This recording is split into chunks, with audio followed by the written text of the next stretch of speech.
In the previous video, we talked about the anthropological approach, and we talked about 5 aspects of anthropology that we can use to help us better understand culture and worldview. And the point of all this is to help us all to become culturally fluent, as well as gain intercultural competency, especially when it comes to people or places or cultures that are different from our own. So in this video, we'll talk about how we might be able to apply some of these anthropological aspects to the Bible, and also maybe how we can observe something that's in the Bible.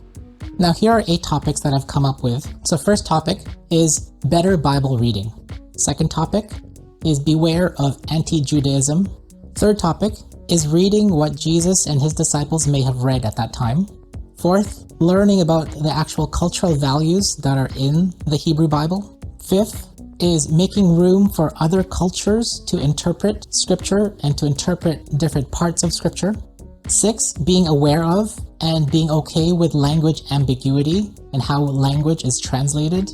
7 is recognizing that much of the Hebrew Bible can be better understood through the lens of a Bedouin culture. And finally, 8 is talking about rituals and how we need to be mindful of them and to not dismiss them. Now the 5th topic is the idea of being able to be open to different and various cultural lenses and interpretations. And what I mean by this is we're often reading with our cultural lens in mind, but sometimes scripture opens up differently for another person who comes from a different culture and cultural background. So an example would be when we were in Guinea, there was a Guinean pastor, an West African pastor, who spoke on the parable of the lost coin. And Luke, if you remember that parable, it's the woman who had 10 coins and she somehow loses one in her household and she upends everything in every dark nook and cranny of the house and then looks until she finds that one coin. And when she finds it, she rejoices. And so this Guinean pastor, and this is so memorable to me because it's so impactful from his cultural point of view, he says that it's not a coincidence that it's the woman who is searching for the lost coin in her household, because it's often the women in their culture, in his culture, in the Guinean culture, that are lost and hidden. Now what he meant by that, as I understood the culture at that time, is that many of the things in society that are public are run by men. Now I'm not saying that there's no women in government.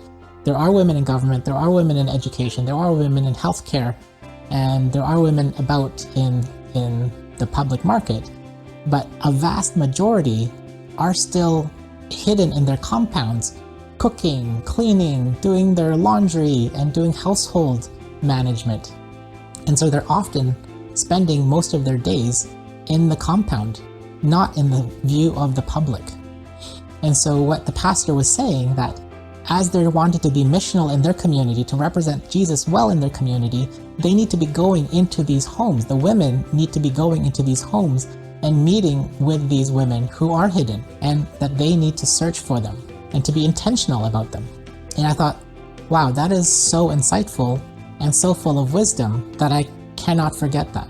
And another example from a Jewish perspective, the late chief rabbi of the UK, Rabbi Lord Jonathan Sacks, he was giving a talk at some point, and he was saying that part of Sigmund Freud's critique of religion is that a lot of religion is based on patricide. But Jonathan Sacks says that the story of the Hebrew Bible in Genesis is actually not patricide, but fratricide. It's the story of brother killing brother. And then he talked about the well-known story of Cain and Abel, about Abel being the son or whose sacrifice was acceptable to God, and for Cain, whose sacrifice was not, but he was warned to keep his anger and jealousy in check, and how the ending of that story is tragic because one brother ends up dead, and there is no hope for reconciliation. Then we move on to a second story of Ishmael and Isaac, where Isaac was meant to be the one through whom God's promises would be fulfilled, and Ishmael and Hagar, his mother, was kicked out of the camp.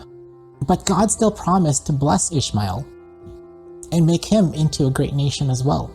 And then we move on to another story of Jacob and Esau, how Jacob steals Esau's birthright. And so when Isaac was giving his final blessing to the son who would inherit everything and who would fulfill, and through whom the promises of God would be fulfilled, it ends up being Jacob the deceiver and not Esau.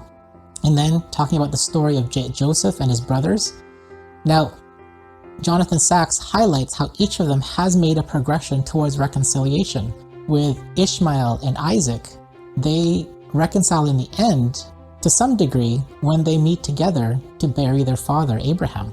And with Jacob and Esau, after Jacob's wrestling with the angel, with Yahweh, and he calls that place where he wrestled the angel Peniel, or the face of El, the face of God, because he says that he saw the face of God and lived. The following day, when he met Esau, his brother, he greets his brother saying, "You are like the face of God." And he greets his brother saying, "Your face is like the face of God." And how there was even greater affection and respect and even a sense of reconciliation in that story. And then finally, in the story of Joseph and his brothers, which takes up a huge chunk of the story of Genesis, is where Joseph has been sold to slavery by his brothers. And after some time, when Joseph, because of the presence of Yahweh with him, has risen to become the second in command in Egypt during a time of famine. And so when he meets up with his brothers who are asking for resources and food, he wanted to see if the brothers were still the same as when he was sold into slavery. And in particular, it was Judah who was the one who gave the idea, oh, let's sell him to slavery. And later on, when Joseph was testing his brothers, it was Judah who actually said, no, don't take me instead to be your slave. Don't take Benjamin for the sake of my father, Jacob. And so he offers himself on behalf of his brother. And so that's when Joseph realizes that, yeah, Judah has changed and his brothers have changed. And then they have that tender moment of reconciliation. And so how Genesis is progressing and challenges the reader to ask the question, how are we seeing the other? Even though the other is not like us, the other is not chosen, the other is different from us, and even though if the other hates us, it's challenging all of us to ask the question, are we doing enough to give a hope for reconciliation? Or have we dismissed that brother left as dead? Or are we willing to have table fellowship with them? And so I thought that was a powerful statement by Jonathan Sacks. This was further encouraged by another Jewish New Testament scholar, Amy Jill Levine, in her Short Stories by Jesus. And she talks about the parable of the lost sheep, the lost coin, and the lost son. And she says that the parables are actually not about the lost sheep, coin, or son. And it's not the problem of being lost, but it's actually a problem of counting. And if you notice that the first parable of the shepherd with 100 sheep, she says that 1, that's not common to have 100 sheep, and 2, it's very hard to count 100 sheep in a field. But nonetheless, the shepherd knew how to count and knew that there was one missing and goes in search for it.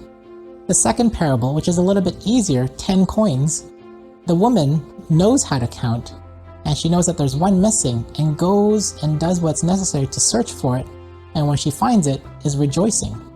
Now the parable of the third one, it's about the father who had 2 sons, and this should hyperlink us back to Genesis of Cain and Abel, Ishmael and Isaac, Jacob and Esau, and Joseph and his brothers. There was a man who had 2 sons, and the father discovers that it's actually not the son who had taken his inheritance and has come back, but it's actually the elder son who wasn't even invited, who was not counted. Remember how it takes time to cook and invite people?